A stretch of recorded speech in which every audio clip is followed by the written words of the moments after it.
नमस्कार, आदाब। मैं हुसैन रिजवी। किसी को ये खौफ कि खुदा न देख ले, किसी की ये आरजू कि खुदा देखता रहे। अब सियासत की दुनिया में कहां कोई खुदा से खौफ खाता है, और खुदा देख भी रहा हो तो क्या फर्क पड़ता है। आरजू तो सबकी बस यही होती है कि कुछ भी करना पड़ जाए पर सत्ता हाथ से ना जाए, या साम दाम दंड भेद के जरिए ही सत्ता अपने पास आ जाए। जनता की आरजू तो बस जाने दीजिए। केजरीवाल ने पुजारी ग्रंथि सम्मान योजना के जरिए एक दांव चला। जानकारों के मुताबिक सनातन सेवा समिति के ऐलान ने बीजेपी को चौंका दिया, तो बीजेपी ने केजरीवाल को शीश महल का आईना दिखाया, भ्रष्टाचार और लूट का अड्डा बताया, दिल्ली वालों को आपदा से मुक्ति दिलाने का नारा लगाया। फिर आम आदमी पार्टी ने बीजेपी के सामने राजमहल खड़ा कर दिया, आपको दिल्ली के लिए आशीर्वाद बताया। पोस्टर पर पोस्टर जारी होते रहे, फिर जवाबी पोस्टर भी आते रहे। राजनीतिक पोल खोल का अभियान जोर शोर से दिल्ली में चल रहा है। इन सब के बीच कांग्रेस भी अपनी खोई हुई जमीन हासिल करने में लगी हुई है। शुरुआत में इंडिया गठबंधन के साथी रहे केजरीवाल को लेकर थोड़ी सी उलझन कांग्रेस में नजर आ रही थी, लेकिन जानकार अब यह कह रहे हैं कि कांग्रेस ने अपनी रणनीति को अब बदला है। दिल्ली में राहुल गांधी की रैली पर अब सबकी निगाहें टिकी हैं। कांग्रेस नेता संदीप दीक्षित कह रहे हैं कि सबके खिलाफ हल्ला बोल होगा, केजरीवाल के खिलाफ होगा, बीजेपी के खिलाफ भी होगा, और कांग्रेस को वोट देने के लिए और बेहतर दिल्ली के लिए हल्ला बोल होगा। बहरहाल आम आदमी पार्टी, बीजेपी और कांग्रेस अपने अपने मतदाताओं को लुभाने में लगे हैं। दिल्ली में 5 फरवरी को मतदान होना है, मतलब पिक्चर अभी बाकी है। सवाल यह भी है कि दिल्ली की सियासी पिक्चर में मुसलमान कहां है? क्या मुसलमान अपनी राजनीतिक हिस्सेदारी से खुश है? दिल्ली का मुसलमान क्या अब भी केजरीवाल के साथ है, या दिल्ली के मुसलमानों ने राहुल गांधी की राह पकड़ ली है, या मुसलमानों को मोदी की चादर पसंद आई है? इन तमाम सुलगते हुए सवालों के आज हम जवाब जानेंगे अपने बहुत खास मेहमानों से। तो चलिए सबसे पहले आपकी मुलाकात अपने मेहमानों से करवा देते हैं। सबसे पहले स्वागत कीजिए डॉक्टर M.H. गजाली साहब का। आप वरिष्ठ पत्रकार हैं, ऑथर हैं, कई सारी किताबें आप लिख चुके हैं। शाहिद अली साहब का स्वागत कीजिए, आप एडवोकेट हैं और सियासी दुनिया में भी हाथ आजमा चुके हैं, काफी पॉलिटिकली एक्टिव रहते हैं। इसके अलावा डॉक्टर मुजीबुर रहमान साहब, सीनियर फैकल्टी जामिया मिलिया इस्लामिया, आप आइडेंटिटी पॉलिटिक्स पढ़ाते हैं जामिया मिलिया में, और एक बड़ी खास किताब है जिसका जिक्र करना बड़ा जरूरी है, Shikwe Hind, the political future of Indian Muslim. और इसी वजह से मैंने मुजीबुर रहमान साहब को आज मदऊ किया है, ताकि पता तो चले कि स्टैट्स क्या कहते हैं, दिल्ली का मुसलमान क्या सोच रहा है, कैसे वो वोट करने वाला है, और उसकी राजनीतिक हिस्सेदारी के बारे में वो उनकी रिसर्च क्या कहती है। और अब स्वागत कीजिए डॉक्टर तस्लीम रहमानी साहब का। आप प्रेसिडेंट हैं मुस्लिम पॉलिटिकल काउंसिल ऑफ इंडिया के। मुसलमानों के इश्यूज पर, इसके अलावा समाजियात पर बहुत खुलकर बोलते रहें, और आप सब उन्हें बखूबी जानते हैं, पहचानते हैं। रहमानी साहब, शुरुआत आपसे ही करते हैं। दिल्ली का मुसलमान इस बार के चुनाव में कहां नजर आ रहा आपको? देखिए, दिल्ली का मुसलमान, आप अगर इस बार की बात कर रहे हैं तो मुझे लगता है कि अभी तक अनडिसाइसिव है, और वो ये बात महसूस करता रहा है कि कांग्रेस हो या आम आदमी पार्टी हो, मुसलमानों के जो इश्यूज़ हैं, उनकी तालीम है, उनके वो मुसलमानों के इश्यूज़, मैं ये मानता हूँ अलग से कुछ ख़ास नहीं है।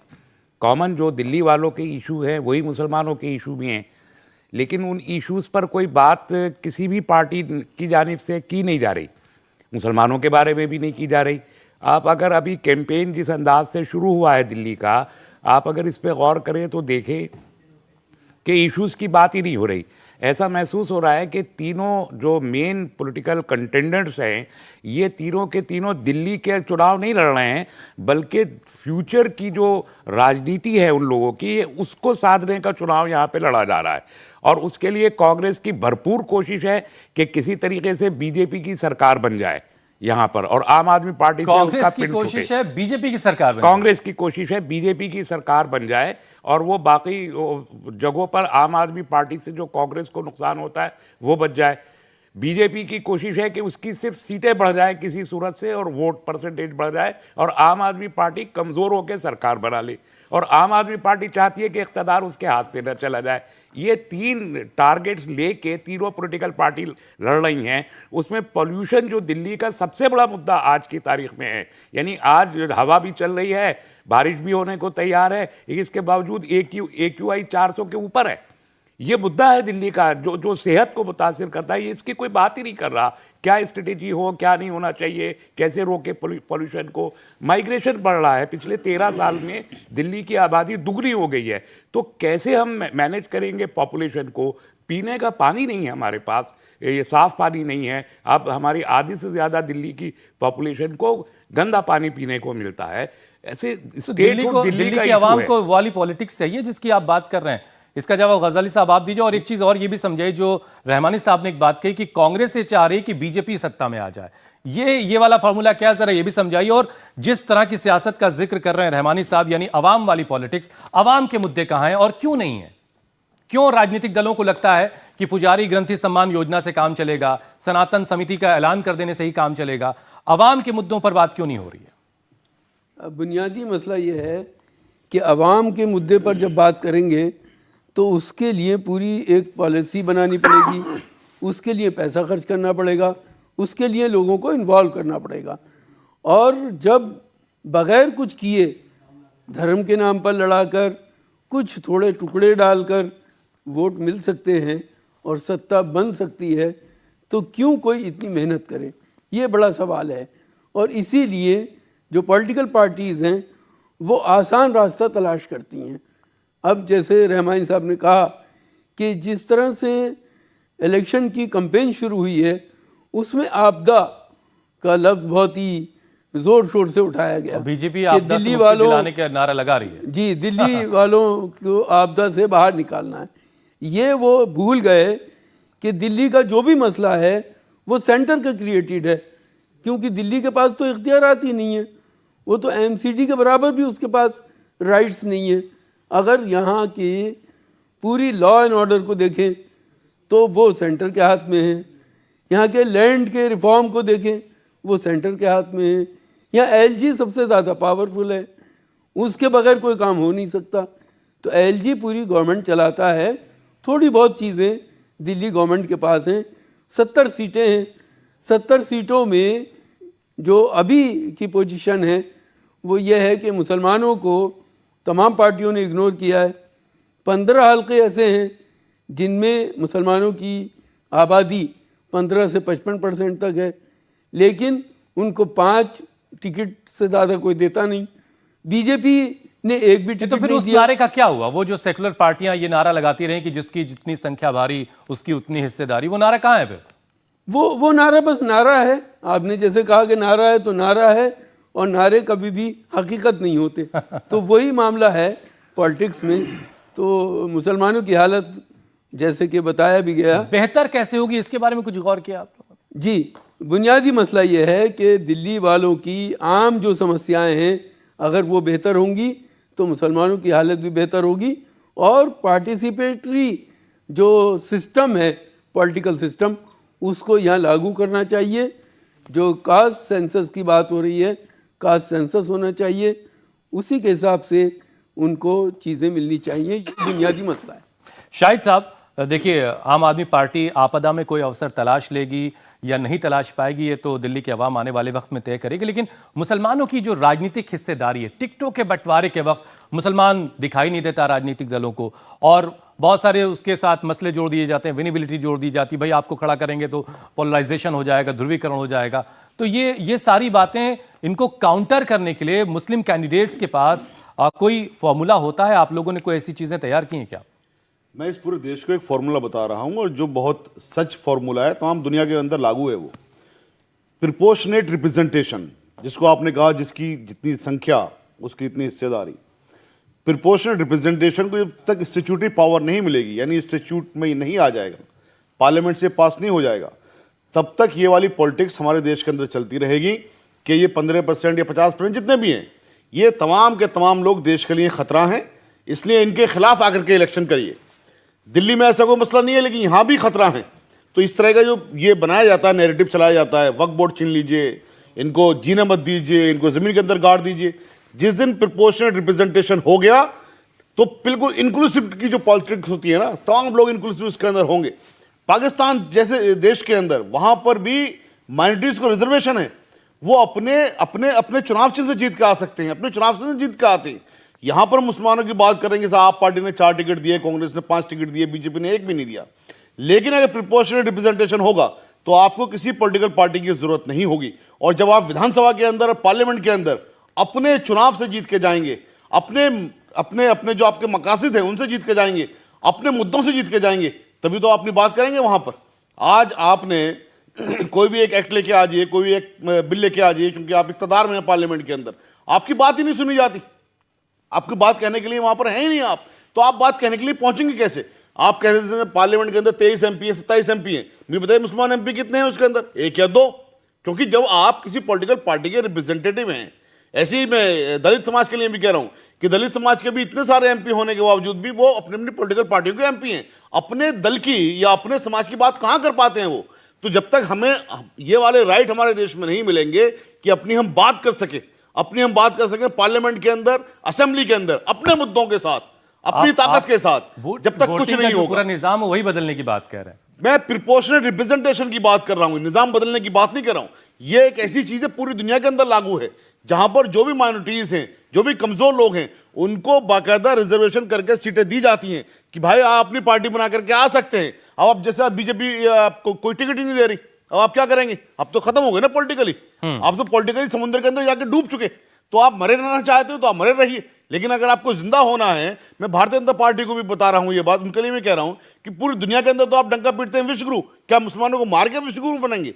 मुसलमानों को मार के मतलब मुसलमानों को आपने पॉलिटिकल तो मार दिया ना, खत्म कर दिया ना आपने पॉलिटिकल। अछूत बनाकर, आप ये कह रहे हैं राजनीतिक तौर पर अछूत बनाकर बना दिया, खत्म कर दिया, मार दिया पॉलिटिकली बिल्कुल उनको। अब बताइए एक भी क्या मंत्री है देश के अंदर मुसलमान? अभी जो अल्पसंख्यक मामलों के मंत्री हैं, ये मामलों को देखते हैं, मदीना मुनव्वरा के अंदर कोई मुसलमान नहीं था हिंदुस्तान के अंदर मंत्री, तो वहां पर वो एक नॉन मुस्लिम को भेजा गया। ये जो चीजें हैं, इससे क्या मतलब निकल के आता है कि क्या देश मुसलमान विहीन हो चुका है? क्या देश में मुसलमानों का कोई अस्तित्व नहीं है? इस देश को क्या मुसलमानों ने आजाद नहीं करवाया? इस देश में क्या मुसलमान वॉलंटरली नहीं रहे अपने हिंदू भाइयों को बड़ा भाई मानते हुए, इस बात पर यकीन करते हुए कि हिंदू हमारी हिफाजत करेगा? क्या इसी दिन के लिए रहे थे कि हमारे ये जो हिंदू भाई हमारी हिफाजत करेंगे? आज एक हिंदुओं में से थोड़े से हिंदू मिलकर के वहां उनको सपोर्ट करते हैं कि साहब इनको खत्म कर लीजिए। इनसे डराया जाता है, उन लोगों से डराया जाता है जिनको बाबरी मस्जिद शहीद कर दी गई, एक लफ्ज किसने नहीं बोला। सैकड़ों लोगों के अंदर मॉब लिंचिंग कर दी जाती है, पार्लियामेंट कहती है कानून बनाइए, कानून नहीं बनाते, उस वक्त कुछ नहीं बोलते। ये इस तरह की चीजों के बावजूद भी शाहिद साहब, सवाल तो ये है कि सिचुएशन कैसे बदलेगी, ये भी सवाल है। मुजीब साहब जरा आप समझाइए। एक तो मुसलमानों की जो स्थिति है, एक सवाल इसको अगर ऐसे देख लिया जाए कि क्या कोई मुसलमान किसी हिंदू बाहुल्य से सीट से जीत कर आ सकता है? इस पर कोई रिसर्च है आपकी? स्टैट्स क्या कह रहे हैं आपके? जी अगर किसी ऐसी सीट से जहां मुसलमान पॉपुलेशन कम है, हिंदू बाहुल्य है, जैसे अफजाल अंसारी जीत कर आते हैं, वहां मुसलमान सिर्फ 10% हैं, ऐसे और कितनी मिसालें मिल सकती हैं हमको? बहुत सारी मिसालें हैं, उसके ऊपर में उतनी अच्छी तरीके से रिसर्च नहीं हुई है, लेकिन आप जब 75 साल के हमारा इतिहास को देखेंगे, उसमें बहुत सारे मिसाल हैं जहाँ पर मुसलमान लोगों ने हिंदू कॉन्स्टिट्यूंसी से जीत कर आए हैं, और बहुत जगह पर हिंदू कॉन्स्टिट्यूंसी से ज़्यादा मुसलमान का पॉपुलेशन जीता है, उससे ज़्यादा बड़े मार्जिन से जीत कर आए हैं। मैं एक मिसाल दूंगा, उड़ीसा से जैसा एक मतलूब अली साहब थे, उनका जो कॉन्स्टिट्यूंसी था वो उससे ज़्यादा, वो एक हिंदू मेजॉरिटी कॉन्स्टिट्यूंसी था, लेकिन वहाँ पर वो उनके जो विनिंग मार्जिन थी वो वहाँ के मुसलमान की पॉपुलेशन से ज़्यादा थी। तो इस तरीके से बहुत जगह पर है, कर्नाटक में बहुत सारे केसेस हैं, उत्तर प्रदेश में भी कई सारे केसेस हैं, लेकिन ज़्यादातर पॉलिटिकल पार्टी स्ट्रैटेजी के हैसियत से हर वक्त मुसलमान, जहाँ पर मुस्लिम कॉन्सेंट्रेशन है वहाँ पर मुस्लिम कैंडिडेट को फील्ड कर देते हैं, और वहाँ सारी पार्टी ने दे दिया, सारे देते हैं। उसका फ़ायदा उत्तर प्रदेश में आपको पता होगा कि ज़्यादातर बीजेपी को मिला, क्योंकि बीजेपी वहाँ पर हिंदू कैंडिडेट खड़ा करता था, तो उसका फ़ायदा मिलता था। तो ये सारी चीज़ है। जहाँ तक दिल्ली का सवाल है, यहाँ मैं 2 बात कहना चाहता हूँ। एक तो साहिद साहब की जो बात प्रोपोर्शनल रिप्रेजेंटेशन की बात इन्होंने उठाया, ये एक नया प्रपोजल नहीं है। कॉन्स्टिट्यूशनल असेंबली में इसके बारे में बहुत ज़बरदस्त बहस हुआ था, और इसको सरदार पटेल साहब खुद अपोज किए थे। सरदार पटेल साहब के अंदर में ये खौफ था, ये सोच था कि जब इन लोग को प्रोपोर्शनल रिप्रेजेंटेशन देंगे, फिर इनकी सियासत ऐसी होगी कि फिर कोई नया पाकिस्तान इन लोग नहीं बनाए। इसलिए सरदार पटेल साहब खुद ही सबको परसुएट करके प्रोपोर्शनल रिप्रेजेंटेशन को ख़त्म किया था। वो थे उस वक्त माइनॉरिटी सब कमेटी के चेयरपर्सन, उसमें हिरेन मुखर्जी करके एक थे, एक क्रिश्चियन मेंबर ऑफ पार्लियामेंट। उन क्रिश्चियन लोगों को ये कहा गया कि तुमको हम लोग नहीं देंगे रिजर्वेशन, लेकिन आप लोग क्रिश्चियनिटी को यहाँ पर प्रोपागेट कर सकते हैं। तो इसलिए उनको धर्म के प्रचार करने का पूरा हक मिला, तो इसलिए उन लोग खुश हो गए और उसमें उन्होंने भी सपोर्ट किया।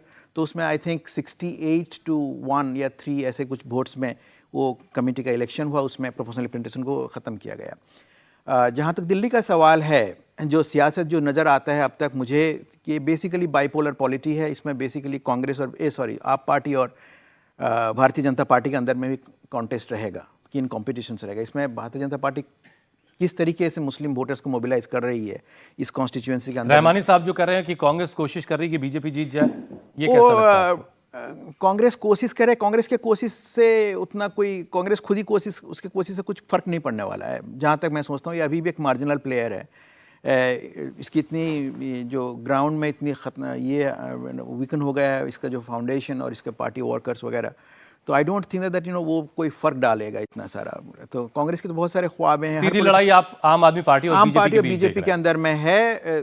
पहली बात ये रही कि 2013 का अरविंद केजरीवाल और आज के अरविंद केजरीवाल में बहुत फर्क है, ब्रांड वैल्यू में बहुत फर्क डाला है। ऊपर गया है कि नीचे गया है? नीचे गया है। अच्छा, नीचे गया हो गया। तो शीश महल की कितनी असर पड़ रही है वो तो पता नहीं है, लेकिन बीजेपी को वोट शेयर के परसेंटेज पॉइंट्स से कुछ फायदा मिलेगा। लेकिन इस इलेक्शन को जीत कर सरकार बनाने के लिए इसको मुस्लिम कॉन्स्टिट्यूएंसी के अंदर में कुछ सीट्स को जीतने की पॉसिबिलिटी की पैदा करने की ज़रूरत है। लेकिन वहाँ तक किस तरीके से इसके जो नेक्स्ट 2 वीक्स में किस तरीके की स्ट्रैटेजी इन्होंने एम्प्लॉय करेगा वो डिपेंड करता है उसके ऊपर में। विदाउट क्योंकि बल्ली मरान के अलावा और कोई कॉन्स्टिट्यूंसी नहीं है जहाँ पर बीजेपी की बहुत ज़बरदस्त फूटिंग है। बल्ली मरान में 2008 में बीजेपी के कैंडिडेट ने कुछ 5000 कुछ वोट से हारे थे, जहाँ की बल्ली मरान के सारे कॉन्स्टिट्यूंसी 5 बार हारून यूसुफ साहब कांग्रेस के कैंडिडेट थे, वो जीते। अभी इनके जो ताहिर साहब जो हैं इनके मिनिस्टर हैं वो साहब, इमरान हसन, वो साहब जीत रहे हैं। तो बल्ली मरान एक जगह पर इनकी ज़बरदस्त, even if it is a major, जहाँ पर सबसे ज़्यादा मुसलमान वोटर्स हैं। ठीक है, ठीक है। रहमानी साहब, आप इतने लंबे ज़माने से हिंदुस्तान की सियासत देख रहे हैं, आप मुस्लिम पॉलिटिकल काउंसिल ऑफ इंडिया के प्रेसिडेंट हैं, जो एक तरह का प्रेशर ग्रुप है, तो आप लोगों की तरफ से कुछ ऐसी बातें उठाई जाती हैं ताकि मुसलमानों की जो राजनीतिक हिस्सेदारी है वो उनको मिल सके? कभी उठाई गई, उसकी कितनी सुनवाई हुई, या आने वाले वक्त में कोई ऐसा प्लान कर रहे हैं आप लोग? देखिए, राजनीतिक हिस्सेदारी ये एक बहुत बड़ा सवाल आज का नहीं है। शाहिद साहब ने और मुजीब साहब ने जो बात कही, मैं उसी में एक थोड़ा सा इजाफा परसेप्शन का करना चाहता हूँ। प्लीज़।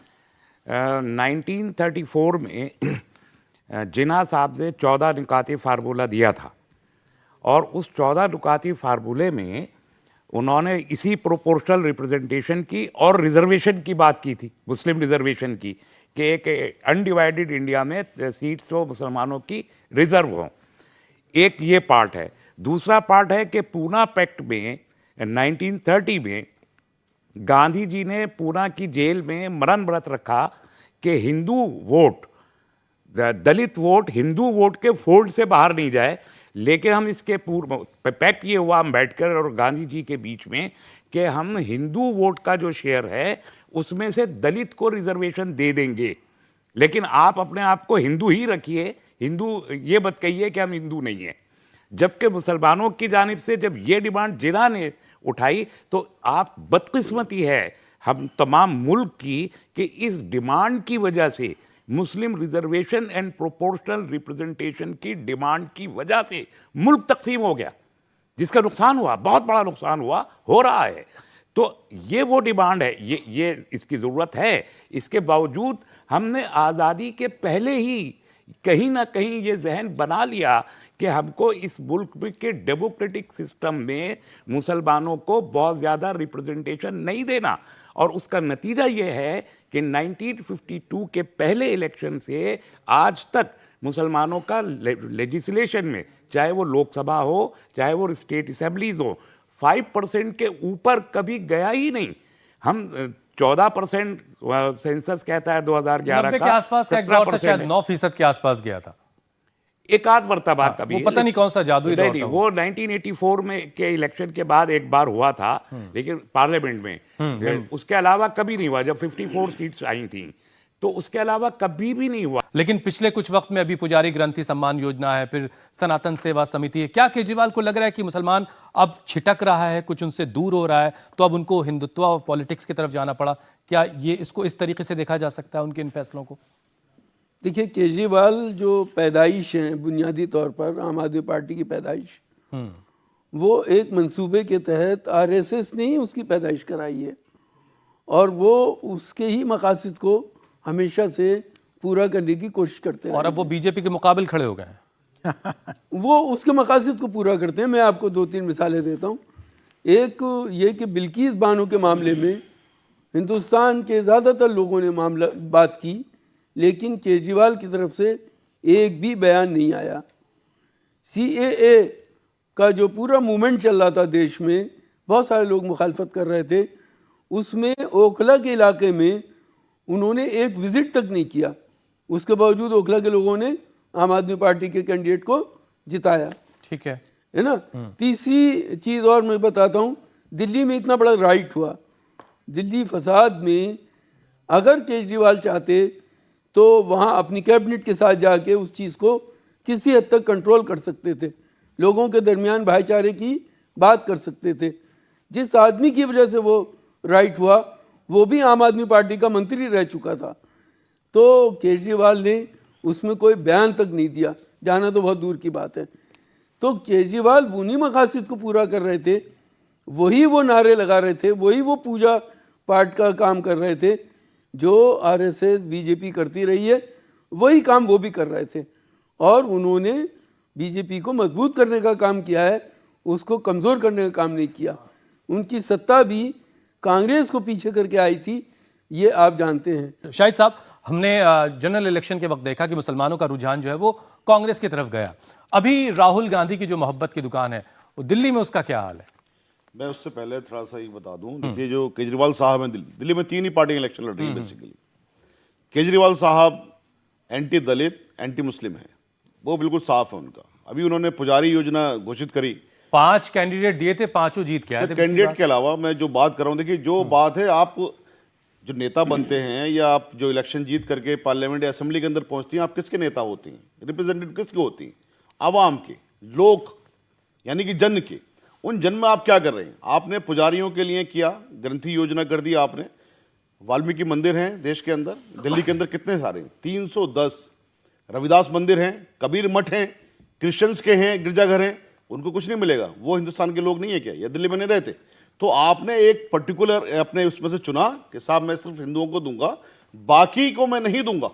तो आपने बाकी को क्यों नहीं दे रहे? तो इससे आपकी साफ जाहिर होता है कि आप एंटी दलित हैं। दूसरी बात, बौद्धों के कितने मंदिर हैं, आपने उनको भी कुछ नहीं दे रहे। तो ये जो चीज़ है, अभी जब कोरोना हुआ, कोरोना में आपने सेलेक्ट कर लिया कि साहब पूरा जैसे कोरोना तबलीगी जमात ने फैलाया, आपने तबलीगी जमात को ऐसा वो किया कि पूरे हाशिए पर लाके मुसलमानों को खड़ा कर दिया। तबलीगी जमात से तमाम मुसलमान जुड़े हुए हैं और उनके साथ में क्या हुआ फिर कि सब्जी वाला भी है, ये भी कोरोना फैला रहा है। तो ये तबलीगी जमात को आपने वाहक बना दिया कोरोना का, अरविंद केजरीवाल साहब ने। इससे और क्या खतरनाक बात मिलेगी? वो एंटी मुस्लिम है, एंटी मुस्लिम, एंटी दलित जो इंसान है। लेकिन हाईकोर्ट ने फटकार तो लगाई उसके बाद। सर हाईकोर्ट की फटकार में लोगों, अब तो लोगों के उसमें है, जनता के मंदिर में है ना, अब तो जनता की अदालत में है ना केजरीवाल साहब। कोर्ट की अदालत से बाहर आकर अब जनता की अदालत में है, तो जनता को चीजें देखनी है, सोचनी है। जनता की क्या है हमारे अंदर की बड़ी कम याददाश्त होती है, बहुत कम याददाश्त होती है। अभी कोई चीज चल रही है, दूसरी बार में दूसरा फेज आ गया, वो सब चीज पुरानी भूल जाएंगे। लेकिन जो जननायक हैं या नेता हैं, उनकी जिम्मेदारी होती है कि जनता के सामने जनता को याद दिलाएं। राहुल गांधी के बारे में जरा बता दिए, अभी राहुल गांधी को लेकर दिल्ली का मुसलमान क्या सोच रहा है? देखिए, मैंने आपको बताया कि हमें जिनके, जो लोग सत्ता में हैं, जो लोग कर रहे हैं लोगों के लिए कुछ करने का वादा कर रहे हैं, हम उनकी बात कर सकते हैं। राहुल गांधी तो अभी कुछ भी नहीं है, कहीं भी नहीं है, लेकिन राहुल गांधी का जो एटीट्यूड दिखता है, वो दिखता यह है कि वो देश को आगे बढ़ाने वाला है। मुजीब साहब, मौजूदा सूरत हाल में आपकी जो रिसर्च है, जो स्टैट्स हैं, उनमें प्रॉब्लम्स का बहुत जिक्र होगा। कुछ रेमेडीज पे भी कुछ बात करते हैं क्या आप लोग, जब किताब लिख रहे होते हैं, कोई रिसर्च कर रहे होते हैं? कैसे सूरत हाल बदलेगी? जी रेमेडी के बारे में तो देखिए, डेमोक्रेटिक सिस्टम में हर डेमोक्रेसी में कुछ ना कुछ खामियां होती हैं। अमेरिकन डेमोक्रेसी इतना डेवलप है, उसमें भी काफ़ी सारे खामियां हैं, काफ़ी सारे पर्सनालिटीज आते हैं जो उसको उस तरीके से देखते हैं। डेमोक्रेसी सिस्टम को किस तरीके से आप इफेक्टिव करेंगे, यहाँ पर एक मुद्दा जो आप उठाया है वो है रिप्रेजेंटेशन का, कि क्या मुसलमान की रिप्रेजेंटेशन कितनी रहना चाहिए, कितना होना चाहिए वगैरह। जब मुसलमान का रिप्रेजेंटेशन 15% भी हो जाए, लेट्स से परफेक्ट रिप्रेजेंटेशन हो जाए, उसके बाद भी क्या मसला रहेगा या नहीं रहेगा, ये सबसे बड़ी बात है। ये भी इम्पोर्टेंट। हाँ, क्योंकि तब भी तो मेजॉरिटी जो है वो मेजॉरिटी मुसलमान के साथ नहीं रहेगी। 15% होने के बावजूद भी मेजॉरिटी जो रहेगा वो जो मुसलमान के साथ नहीं रहेगी। इसलिए डेमोक्रेटिक पॉलिटिक्स में इस तरीके के आर्गूमेंट को एक हद से ज़्यादा ले नहीं सकते आप। जहाँ तक मुसलमान का वोटिंग बिहेवियर है इस इलेक्शन में, वहाँ पर आप देखिए मुसलमान लोकल इशूज़ पे वोट करेगा। कई सारे मुसलमान के लिए लोकल इशूज़ के अलावा और बहुत सारा बाहर का जो इशूज़ है वो मैटर करती है। ठीक है, अब जरा जो बच्चे यहाँ पर आज हमारे बीच बैठे हैं उन बच्चों के सवाल मैं आप तक पहुँचाता हूँ, क्योंकि ये बच्चे बहुत सारे सवाल अपने जहन में लेकर यहाँ तक आए। सर, मेरा नाम राष्ट्री है और मेरा क्वेश्चन ये है कि आपने वक्फ बोर्ड का मेंशन किया है। अब उसके रिस्पांस में सनातन बोर्ड के बारे में बात करना स्टार्ट कर चुकी है, तो इस पे आप लोग का क्या कहना है, क्या कहना चाहेंगे इधर? शाहिद साहब। सनातन बोर्ड से किसी मुसलमान को कोई एतराज़ नहीं हो सकता। सनातन बोर्ड जिस तरह से वक्फ बोर्ड है, वक्फ बोर्ड से किसी हिंदू को कोई एतराज़ नहीं हो सकता, ना होना चाहिए। पॉलिटिकल नैरेटिव में मत चले जाइए। देखिए, हमारी ज़मीन है, हमारी ज़मीन हमारे बुज़ुर्गों ने हमारे लिए वक्फ करी, और वक्फ का जो इस्तेमाल होता है 3 तरीके से होता है। देश के लिए भी इस्तेमाल होता है, आवाम के लिए भी इस्तेमाल होता है, और हमारे लिए भी इस्तेमाल होता है। तो इसका जो एक नैरेटिव है, वो नैरेटिव क्या है कि जो उसका थोड़ा सा हिस्सा हमारे लिए इस्तेमाल होता है ना वक्फ का, वो भी छीनना चाहते हैं। वो हमारी ज़मीन है, हमसे क्यों छीनेंगे भाई? मैं आपकी ज़मीन बहन अगर छीन लूँ और आपसे कहूँ इसको मैं इसका मालिक हूँ, और आप मेरे दर पे आके खड़े होइए, क्या आपको अच्छा लगेगा? आपको अपना घर है, अपना सनातन बनाइए, उसे अपना विश्व का मंदिर बनाइए, हमें क्या दिक्कत है? बनाइए, बिल्कुल बनाइए, लेकिन हमारे वक्फ बोर्ड से छेड़छाड़ नहीं भैया। मेरा नाम आयुषी शांडिल्य है। मेरा सवाल शाहिद साहब से है। आपने कहा प्रोपोर्शनल रिप्रेजेंटेशन चाहिए, क्या उससे आपकी सारी परेशानियां खत्म हो जाएंगी? फिर उसके बाद मुसलमानों को कोई दिक्कत नहीं होगी कभी? बहुत अच्छा आपका सवाल है। प्रोपोर्शनेट रिप्रेजेंटेशन को आप जरा समझिए। असेंबली और पार्लियामेंट देश का विधान बनाता है, देश का जो किस्मत है ना वहाँ तय होती है। वहाँ पर अगर हमारी बात को कहने के लिए नहीं होगा कोई भी, जो पॉलिटिकल पार्टीज़ हैं, पॉलिटिकल पार्टीज़ का स्टैंड रखा जाता है वहाँ पर। कोई बिल पास होता है, एक्ट पास होता है, हमारा स्टैंड ही नहीं रखा जाता। कल को जब इतिहास पढ़ेंगे लोग, कल को जब आज के बारे में पढ़ी जाएंगी चीज़ें, हमारी तो कोई बात करने वाला ही नहीं है। तो जब तक हमारी परेशानी तो हमें पता है ना। ओवैसी साहब बड़े जोर शोर से कहते हुए सुनाई देते हैं हम लोग। ओवैसी साहब की बात तो अलग है, उस पर अलग बात कर लीजिए ओवैसी साहब की। मैं बात कर रहा हूँ मैं अपनी बीमारी की। ओवैसी साहब को हमारी बीमारी के ठेकेदार नहीं है। मैं अपनी मुसलमानों की बातें रखते हैं वो पार्लियामेंट के अंदर। नहीं, वो हमारी बीमारी की बात नहीं रखती हैं, वो उसी नैरेटिव को साथ देते हैं जो भारतीय जनता पार्टी का नैरेटिव है। दूसरे तरीके से उन्हीं के लिए काम कर रही हैं वो। जैसे इन्होंने कहा कि कांग्रेस उनके लिए काम कर रही है, मैं उस पर एक मत नहीं हूं, लेकिन ओवैसी साहब जरूर उन्हीं को जाने अनजाने, मैं नहीं कह रहा उनको जानबूझ कर करते हैं, जाने अनजाने फायदा उन्हीं को पहुंचता है। तो बहन का जो जवाब है, बहन का जवाब यह है कि मेरी बीमारी का इलाज मैं जानता हूं, उसका मुझे क्या परेशानी है उसको बताने वाला भी मैं ही होना चाहिए। ठीक है, मुझे कुछ कहना चाह रहे हैं। जी जी, जस्ट मैं इसको दूसरी तरीके से एक सवाल बनाना चाहता हूँ। सवाल, सपोज मैं एक सवाल पूछूं कि हिंदुस्तान में औरतों की 50% पॉपुलेशन है। जब 50% पॉपुलेशन की 50% रिप्रेजेंटेशन मिल जाएगी, क्या औरतों की सारे मसले सॉल्व हो जाएंगे? देखो, तो सवाल ये नहीं होता है डेमोक्रेसी में। सवाल होता है कि रिप्रेजेंटेशन लिबरल डेमोक्रेसी में ज़रूरत है। जैसा बहुत सारे लोग हैं वो कहेंगे मेरी अम्मी औरत है, मेरी बेटी औरत है, मेरी बीबी औरत है, मुझे मसला पता है औरतों का क्या है, औरतों की कोई रिप्रेजेंटेशन की ज़रूरत नहीं है। क्या आप उसमें सहमत होंगी? सहमत नहीं होंगी आप, क्योंकि वीमेन की रिप्रेजेंटेशन की ज़रूरत है। वैसे मुसलमानों की रिप्रेजेंटेशन उनके डेमोक्रेटिक वॉइस के लिए, उनके पॉलिटिकल वॉइस के लिए, उनके पॉलिटिकल इशूज़ के लिए बहुत ज़रूरी है। गजाली साहब, आपके पास कोई पॉइंट था? जी जी, मैं ये कहना चाहता था कि देखिए 100 ऐसे देश हैं पूरी दुनिया में जहाँ डेमोक्रेटिक सिस्टम है और पार्टिसिपेशन डेमोक्रेटिक सिस्टम है। तो हम बहुत ही कम लोगों में हैं भारत जहाँ पर first pass post election system है। बाकी 100 देशों में कुछ मुल्कों के एग्जाम्पल भी दे दें, कहाँ कहाँ? बहुत सारे मुल्क हैं, उसमें आप जापान को देख सकते हैं, उसके अंदर और बहुत सारे मुल्क हैं जहाँ ये 100 के करीब है। पाकिस्तान है, श्रीलंका है। जी, तो मैं आपको ये बताना चाह रहा था, जो शाहिद भाई ने बात कही कि बुनियादी मसला ये है कि जब दलितों की आबादी के हिसाब से उनका रिप्रेजेंटेशन होगा, मुसलमानों का उसी हिसाब से होगा, विमेन का उसी हिसाब से होगा, तो उनकी जो समस्याएं हैं, कोर समस्याएं, उस पर बात होगी और देश के लोग उसको समझ। जी, मेरा नाम अमन है। मैं आपसे पूछना चाहूँगा, आपने 2 बातें बोली। एक, आपने कहा हिंदू हमारा बड़ा भाई है, हमें सनातन बोर्ड से कोई आपत्ति नहीं है, आप बनाइए करिए। एक तरफ आपने भी एक बात कही कि मुसलमान केजरीवाल के साथ था, कांग्रेस के साथ था, मगर जब से ब्राह्मणों के लिए या अदर जो धर्मों के लिए करा तो अब वो एंटी मुसलमान हो गया। तो इस बारे में आप किस पक्ष में लेके जाना चाहते हैं इस बात को? आप एंटी हिंदू हैं कि एंटी राजनीति है? मैंने ये नहीं कहा है कि उन्होंने ब्राह्मण को दे दिया इसलिए वो एंटी दलित हो गया। मैंने कहा है ब्राह्मणों को दे रहे हैं, ब्राह्मण नहीं पंडितों को दे रहे हैं, तो वाल्मीकियों को क्यों नहीं दे रहे, बौद्धों को क्यों नहीं दे रहे, क्रिश्चियंस को क्यों नहीं दे रहे, कबीर मठ वालों को क्यों नहीं दे रहे? मैं तो इंक्लूसिविटी की बात कर रहा हूँ भैया। मेरा नाम सुहानी सिंह है। सर मेरा क्वेश्चन ये है कि मोदी गवर्नमेंट मुस्लिमों को भी वही सुविधा देती है जो हिंदुओं को देती है, बल्कि हज वगैरह में सब्सिडी भी देती है, बट मुस्लिम उतना प्रॉपर इंक्लूसिव सोसाइटी में कंट्रीब्यूट क्यों नहीं कर पाते हैं और मोदी को उतना वोट क्यों नहीं मिलता है? मुस्लिमों को कब तक बीजेपी से डराया जाएगा? भाई मुसलमान बीजेपी को वोट क्यों नहीं देते और हज में कोई सब्सिडी नहीं मिलती है मुसलमानों को, और हम लोगों ने खत्म करवाने की दरख्वास्त की थी, पिटीशन में डाली थी, और वो खत्म है, हज में से सब्सिडी नहीं है। जो आपने दूसरी बात कही कि तमाम सुविधाएं देते हैं, तो फिर आप सपोर्ट क्यों नहीं करते? हाँ वही उसकी बात है, नैरेटिव क्या है। जब तक हमारे कानून या हमारे आप मौत करते रहें, हमें आप देखिए, मुझे बताइए लव जिहाद पे कानून किसने बनवाया? क्या बच्चों को प्यार करने का हक नहीं है? अभी तक मॉब लिंचिंग में कानून क्यों नहीं बना? बताइए मुझे आप। वक्फ बोर्ड को क्यों छीना जा रहा है? क्यों हमारी हर मस्जिद को तोड़ा जा रहा है, उसके अंदर ये मंदिरें ढूंढने की कोशिश की जा रही हैं? ये तमाम चीज़ें हैं। आप कह रहे हो कि साहब हमने ये तमाम सुविधाएं सबको दे रहे हैं, लेकिन निशाना सिर्फ मुसलमानों को बना रहे हैं। मुझे बताइए किसी और को निशाना क्यों नहीं बनाया जा रहा? खाली मुसलमानों को क्यों बनाया जा रहा है? इसलिए तो बनाया जा रहा है कि साहब आप जैसे बच्चों के दिमाग में ये भरा जा सके कि देखिए साहब मुसलमान किस तरह की चीज़ होती है। मुसलमान ने कभी कांग्रेस को तो कुछ नहीं कह दिया। कांग्रेस ने क्या दिया मुसलमानों को? कुछ भी नहीं दिया। मुसलमानों को कांग्रेस का इनाम यह है कि मुसलमानों को दलितों से निचले स्तर पर कांग्रेस वालों ने पहुंचा दिया, जो जस्टिस सच्चर की कमेटी की रिपोर्ट में है और टेबल हो चुकी है पार्लियामेंट के अंदर। अब चलिए थोड़ी सी बात को थोड़ा सा और आगे बढ़ाते हैं। रहमानी साहब, बहुत सारी मुश्किलों की बात हो गई, आप एक तरह का प्रेशर ग्रुप जो है वो चलाते हैं, कुछ रेमेडी पर बातचीत हुई हुकूमत के लोगों से, पॉलिटिकल पार्टीज के लोगों से कि भाई मुसलमानों की हालत जो है वो बेहतर होगी कैसे आखिर? देखिए हमारा कई इलेक्शंस का तजुर्बा है। हमने पिछले इलेक्शंस में लोकसभा में और रियासती असेंबलियों में पॉलिटिकल पार्टीज के जो बड़े लीडर्स हैं उनके साथ बार बार बात की है। इलेक्शन के वक्त में बहुत सारे वादे किए जाते हैं। यानी अब मैं तो बहुत आउटस्पोकेन रहा हूँ हमेशा ही।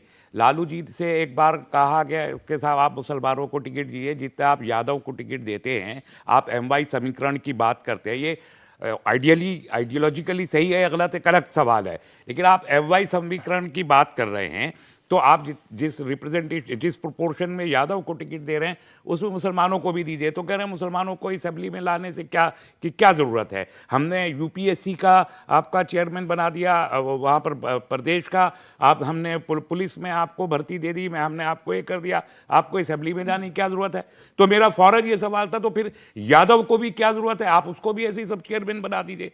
तो अगर सेकुलर पॉलिटिकल पार्टी जो इस वक्त सेकुलरिज्म के सबसे बड़े मसीहा बिहार में समझे जाते थे लालू प्रसाद जी, उनकी पार्टी का ये स्टैंड था कि असेंबली में भेजने की क्या जरूरत है? मैंने उनसे ये भी कहा कि भाई आप कह रहे हैं कि असेंबली में वोट तो हम दे रहे हैं और आप कह रहे हैं हमने बना दिया आप पब्लिक सर्विस कमीशन का चेयरमैन, हमने दे दिए पुलिस के नौकरी आपको। मैंने कहा हमने सरकार दी आपको, इसे आप कंसीडर नहीं करेंगे। तो ये एक माइंडसेट है पॉलिटिकल पार्टीज का। ठीक है, मुजीब साहब, बोला गया है सेकुलरिज्म के नाम पे, छला गया है मुसलमानों को, धोखा दिया गया है मुसलमानों को सेकुलरिज्म के नाम पे। ठीक है मुजीब साहब, जरा सा आप ये समझाइए कि छोटी छोटी कम्युनिटीज हैं, वो अपनी बात रख पाती हैं और उनकी बात पॉलिटिकल पार्टीज को माननी पड़ती है। मुसलमान 15%, 14%, 16% होने के बावजूद आखिर अपनी बात पहुंचा क्यों नहीं पा रहा है, नेगोशिएट क्यों नहीं कर पा रहा है?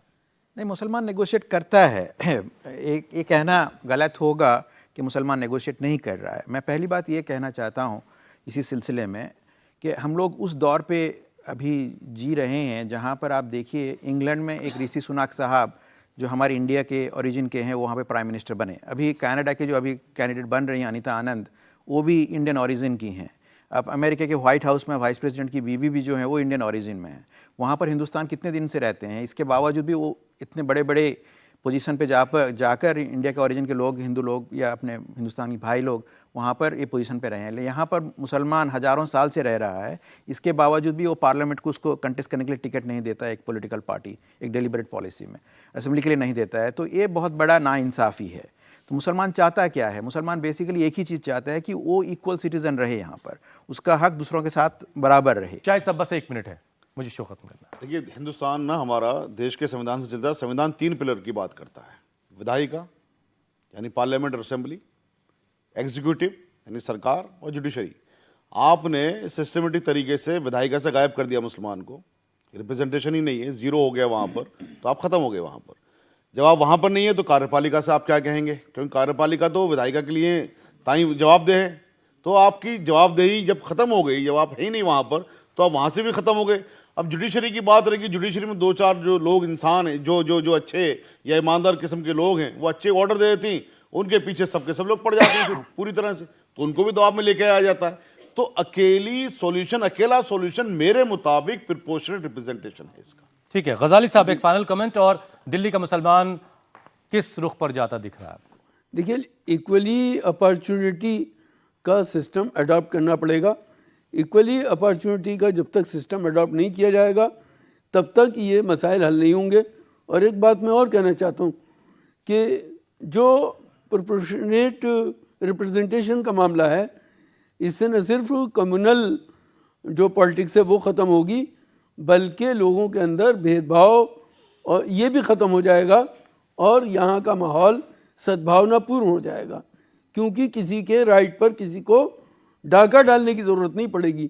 आज क्या हो रहा है कि एक पर्टिकुलर किसी कम्युनिटी को टारगेट बनाकर दूसरे लोगों को छला जा रहा है, उनको एक्सप्लॉइट किया जा रहा है, उनकी मुँहभराई की जा रही है, उनका वोट ज़बरदस्ती तरीके से हासिल करने की कोशिश हो रही है, जो बहुत ही गलत है। राजनीतिक दल ऐसा उनकी क्यों अपनी चाहेंगे राय कि नहीं है। प्रोपोर्शनल रिप्रेजेंटेशन मिले? 80-20 सुनने वाला को भी फार्मूला तैयार नहीं ज्यादा है। कारगर है फिर तो। आवाम को तो करना पड़ेगा तो ना। मैं आवाम equal- तभी तो आवाम के दौरान ये बात कही है। इक्वल अपॉर्चुनिटी की बात सोनिया करनी गांधी से पड़ेगी। बात की गई थी, उन्होंने कहा कि इस सिलसिले में मुझसे कोई बात ना करे। मैं सोनिया गांधी ने ये 2007-8 की बात है, उनसे कहा गया था प्रोपोर्शनल रिप्रेजेंटेशन लाए। मुसलमानों ने हमेशा इसकी बात की, आज़ादी के पहले भी, आज़ादी के बाद भी। सोनिया गांधी जैसी सेकुलर लीडर ने कहा कि ये नामुमकिन है, इस पर हम बात ही नहीं कर सकते।